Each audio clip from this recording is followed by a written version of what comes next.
آج ہم تاریخ کے اوراق سے ایک ایسا واقعہ نکال کر لائے ہیں جو کسی ڈرامے سے کم نہیں۔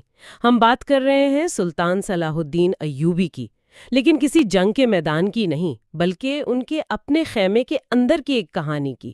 ہمارے پاس جو ذرائع ہیں وہ ایک ایسے لمحے کو بیان کرتے ہیں جب صلاح الدین کی جان کو خطرہ کسی بیرونی دشمن سے نہیں تھا، بلکہ ان کی اپنی ہی صفوں میں موجود ایک شخص سے تھا۔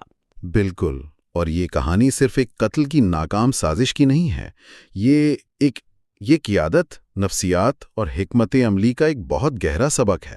اچھا۔ اس کا جو مرکزی خیال ہے وہ وفاداری، غداری اور آپ کہہ لیں ایک غیر معمولی معافی کے ارد گرد گھومتا ہے۔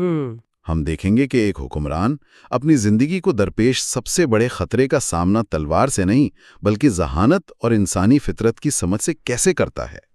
یہ صلاح الدین اور نجمی نامی ایک سالار کی کہانی ہے جو ان کا دوست بن کر انہیں قتل کرنے آیا تھا۔ تو آئیے پھر اس واقعے کی گہرائی میں اترتے ہیں۔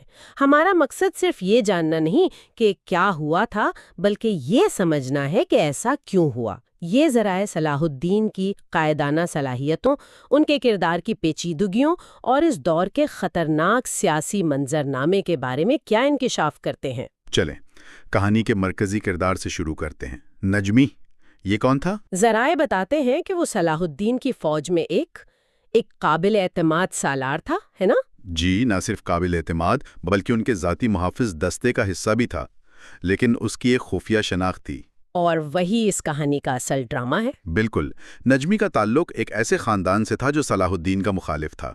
اس کے والد ذوالفقار علی صلاح الدین کے سخت حریف تھے اور ان کے خلاف لڑتے ہوئے مارے گئے تھے۔ اچھا، تو یہ انتقام کا معاملہ تھا؟ جی، مرنے سے پہلے انہوں نے نجمی سے صلاح الدین کو قتل کرنے کا عہد لیا تھا، تو نجمی کا مقصد بالکل واضح تھا، اپنے باپ کا انتقام، صلاح الدین کو ختم کرنا۔